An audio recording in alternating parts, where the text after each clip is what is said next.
Welcome back, everybody. You got Will and I-Man here from the Block Runner, MetaZone, Rovi, and MScribe, and today we got an interesting Bitmap update. Big one. Another big one, dude. Yeah. All right, so let's jump into this, and let's first start with a murdering that occurred earlier today. Yes, and I think we need to contextualize for all of you who are going to watch tomorrow's Bitmap takeover.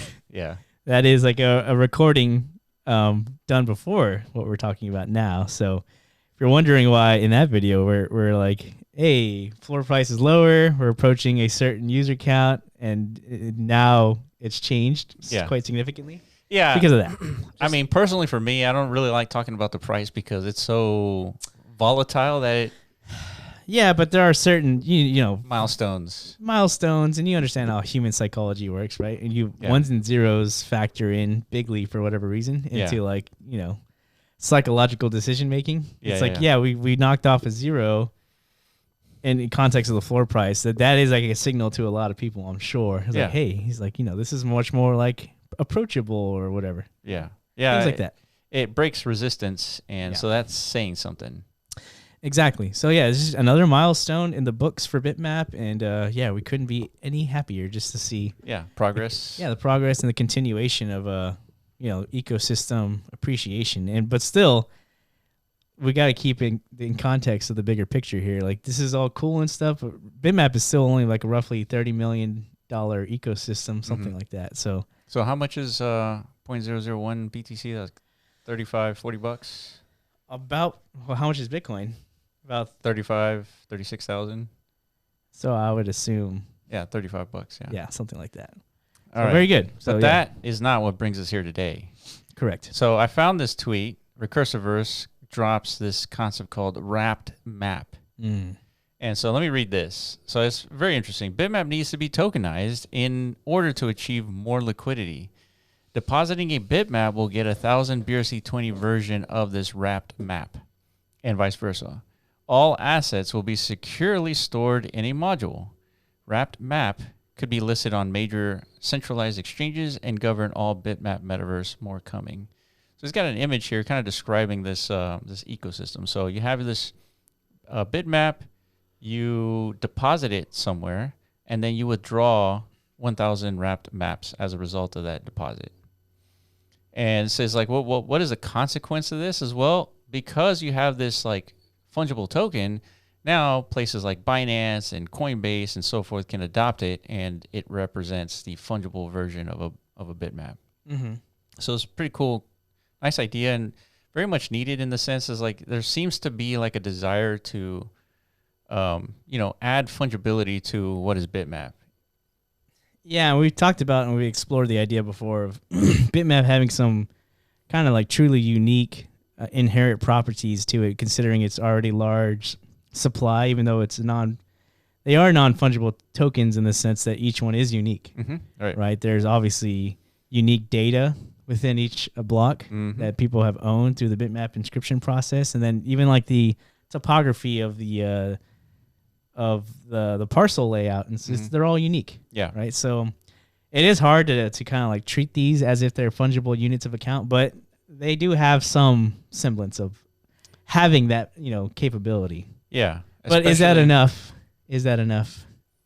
No, I mean, it can't be enough because each one is unique, right? Your bitmap is different than mine, right? That's the whole point. Yeah, I guess to achieve like any kind of utility proposition, like as from like a fungible token perspective, and from history's case, most of them have been like governance tokens, right? Whenever DeFi came to town, all these different protocols started, minting tokens, and like, oh, what's the utility of all these, tokens? It's like, well, they're actually units of governance weight. Yeah. Right? These are decentralized protocols with a community also that's going to govern them. Medium of exchange as well. Yeah, in some cases. Yeah. But in the metaverse context, Mana, Mana Decentraland is one of the biggest Web3 open metaverse ecosystems. And it has a land ownership layer and a fungible token representing its, I guess, economy. Yeah. Yeah, it kind of mimics reality. We have our land parcels, right, in real life, and we have the fiat currency as a fungible token. So, I mean, I guess, in context of that, maybe they're right, because this isn't the first time we've seen an attempt at creating some sort of fungibility on top of bitmaps, right? Yeah. Now the best method of how to achieve that, I think, is still obviously debatable. Mm-hmm. And like you're saying, the invisible hand of the market ultimately is what's going to decide, which of these are suitable. But that's what makes bitmap so cool, right? Yeah. There's no like centralized decision maker. Yeah, again, in history's past, anybody who kind of like spun up a Web3 metaverse, as decentralized as the narrative is, it's always come from like some group of individuals, right? Yeah. Making arbitrary decisions. Yeah, setting arbitrary supply caps. Yeah.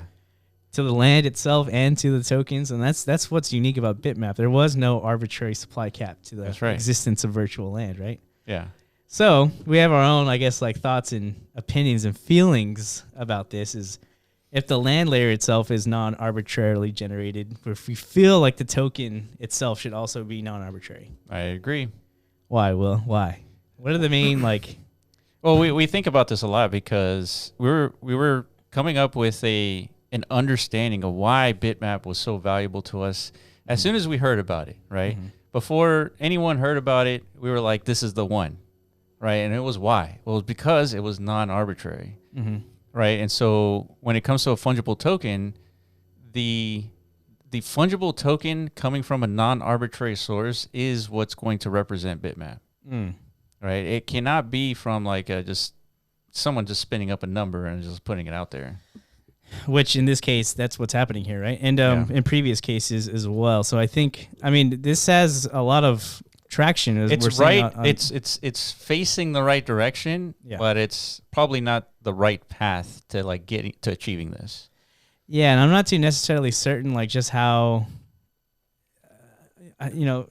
there's multiple, I guess, utility value propositions here. The main one being like utility or liquidity unlock. Mm-hmm. Which we've seen this before, like, during the last bear market, NFTs were gaining traction in Steam, but one of the biggest, like, negative points to them was like, hey, these aren't very liquid, Yeah, this was before that traction, right? Yeah, this is before the mania. Yeah. We're talking 2019, 2020. But even then, I would argue against, like, the thought of, like, even though there was 60 billion in activity and for NFTs, you bought an NFT that didn't necessarily mean you could just, like, get liquidity out of it. Yeah, depended on. It wasn't until like Blur came in and created these like floor sweepers and very degen friendly. And even then, that's debatable because you're buying unique assets for floor price, which there's different value propositions for each asset. Yeah, but again, it's kind of like the same thing. There are unique assets, but only like a small percentage of the whole pool of the population actually have like real value to their like rare attributes. For now. Right. But that was why like when Blur came to town, the majority of the population are basically like considered dust, right? So you can liquidate them as if they're fungible units, right? Like there's nothing really separating them. I think for the most part that is true. Like that's a legitimate tool. Yeah, so we've been reading some of the comments here in this tweet thread, and I think that's like the main contention point. It's like, hey, well, this is cool. You're issuing, a set amount of tokens per bitmap, but what about my bitmaps that I've put in the extra due diligence to kind of like secure the ones with rare blockchributes? Right. How come that's not like considered in any way and contextualized in like the value like extraction I get out of this? Yeah, and the thought here is that you can't consider them unique in this scenario. Yeah, well, because it adds, I guess, layers of complexity and maybe like a little bit of subjectivity to that as well. And yeah, it's complicated. It's complex, right? Yeah, so let's go through the full scope here. It's not very long, but on-chain gaming. So over 200 projects, which is quite an accomplishment, are already onboarded with us, building games on Bitcoin. BRC 420 will make assets. So this thing is like taking off like crazy right now. Yeah, this is from the same team, Recursiverse. Yeah, they've been pushing like the initiative of, I guess, adding more values of layer to this like Metaverse on Bitcoin narrative. Specifically for bitmaps. So this is kind of like an outline of their pitch. Yeah. Right. Yeah. So not only do they have the assets on chain, but they have gameplay and logic fully on chain as well. We release more tools and SDKs. See, we interviewed Jeff from Recursiverse, I believe. And he's one of us. He understands the value of SDKs. Oh, yeah. Right? That is what allows developers to build anything that they want on top of your ecosystem. So yeah, if you're going to have like a robust application layer to the metaverse, because ultimately that the apps of the metaverse is going to be what generates like the engaging experiences and like the actual utility to bring people in and keep them retained, right? Like, so without like an actual SDK for developers to tap into and to leverage, that's never going to come to fruition. So, yeah, agreed. So that's a big, so yeah, we are full support with this team and their roadmap and how their strategy of how to contribute to this open metaverse protocol. It's perfect, perfectly aligned, right? Yeah, so let's see how they plan on doing this. So scaling for Bitcoin, inspired by the module concept proposed by Unisat. And by the way, this module concept came from Benny and Tap.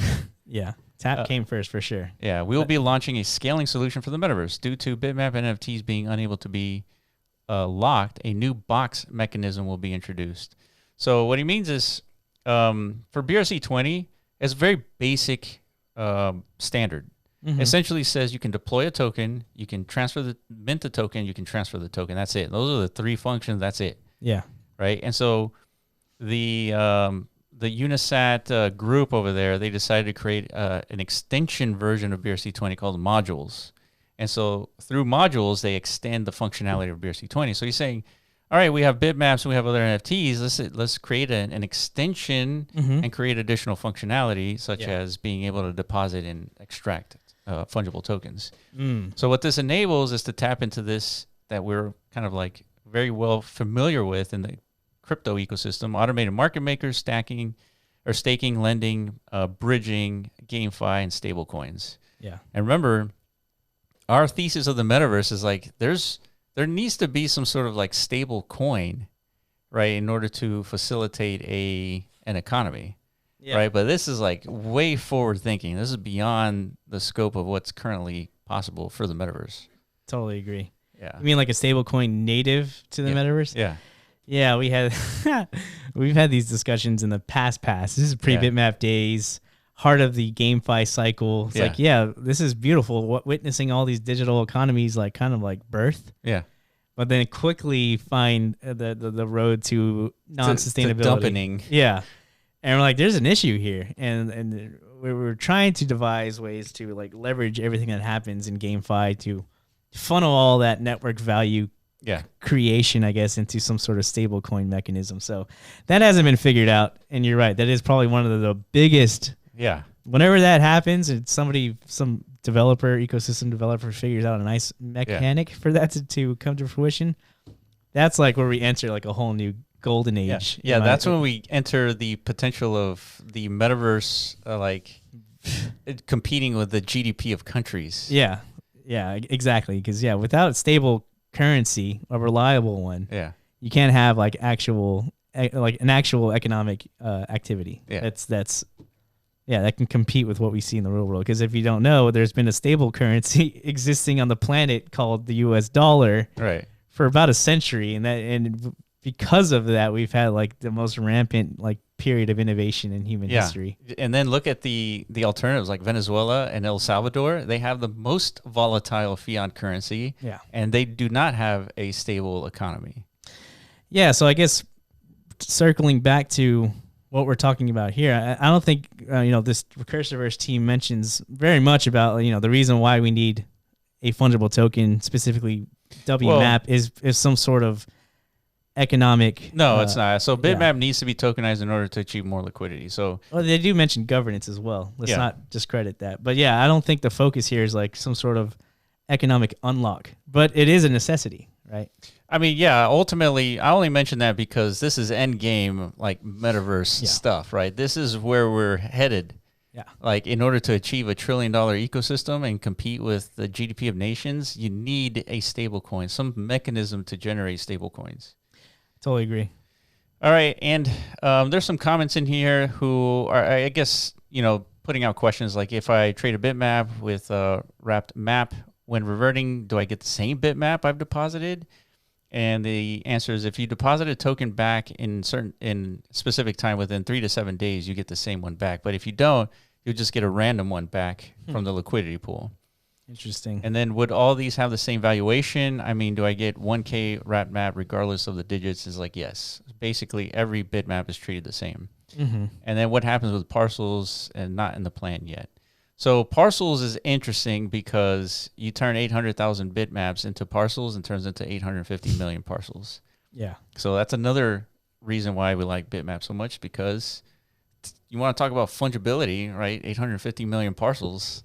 Yeah, that's already like a potential grounds for some sort of non-arbitrary introduction. Yeah. Like some sort of like rooted to non-arbitrary information on Yeah. Bitcoin's blockchain as like that is the root of a token genesis. Yeah.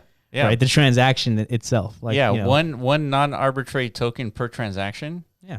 Right. 850 million tokens right there. Airdrop to all bitmap holders. Or Yeah. parcel holders, I should say. And again, like the value of non-arbitrary, I guess, parameter sets is not clear yet. Right. Like, Yeah. It's But- a very not a new concept. However, we have evidence to suggest that non-arbitrariness is valuable because bitmap is valuable. I think it's going to matter a lot in specifically for the bitmap ecosystem. Again, I don't think we can create these competing like ethos. In my opinion, like there are specific tenets and principles to bitmap that are very unique to it, and why bitmap feels like something completely like we haven't seen before. Yeah, in the metaverse perspective or whatever, like in all of Web3, really. Yeah, and I feel like that is one of them. I agree, but you're just making a bet that because bitmap is valuable due to non-arbitrariness, then a non-arbitrary fungible token is going to be valuable. Oh yeah, but the one that decides is not any one human, it's the invisible hand. Of course. So if someone comes up with an arbitrary token and it just like takes off on bitmap, then it is what it is, right? It's of course the invisible hand. And I think we need this. We need the introduction of, like a token generation model that we're used to. Like this is something we've seen in Web3's past persistently, right? Like somebody setting an arbitrary limit or an arbitrary process of like a token distribution, which here it is. Like if you go back up to the graphic, there's an already like preset token limit here. I think it's 2.1 billion right there. It's at WMAP BRC20 is at the bottom. Oh yeah, 2.1 billion, right? Billion, yeah. So if you do the math, that's obviously like more than a 2x of existing supply of bitmaps, right? So, it's essentially 24 years runway. Right. So there's already like a future like gap of supply. Just I think to avoid any kind of like potential. For one, it's going to be difficult to introduce like an inflationary, I guess, like mechanic. Yeah. To kind of accommodate, because again, bitmaps are inflationary. Every day there's 144 new bitmaps. So if you're going to tie like a token allocation amount to the existence of bitmaps, that token supply has to also inflate. Yeah. Right. Or you could just kind of do what's happening here. But again, there's like a misalignment with the ethos of the bitmap theory, right? Future bitmaps aren't even like considered part of the standard. That's true. And we're issuing tokens based on like the existence of future supply. bitmaps. So there's a little bit of conflict there. And again, these are just things that we can identify and outline. And I'll tell you why. It's because all the fungible tokens that exist, like BRC20, SRC20s, runes, TAP, none of them account for an inflationary supply. True. And so you're stuck as a developer, as a creator, you're stuck with the tools that you have. That's a great point. Yeah. And the tools that we have don't allow us to do what Bitmap is doing. Yeah. Right. And so that's why we're so focused on like the DMT stuff, because it just allows for this being a little bit more stable and sustainable and scalable. Mm-hmm.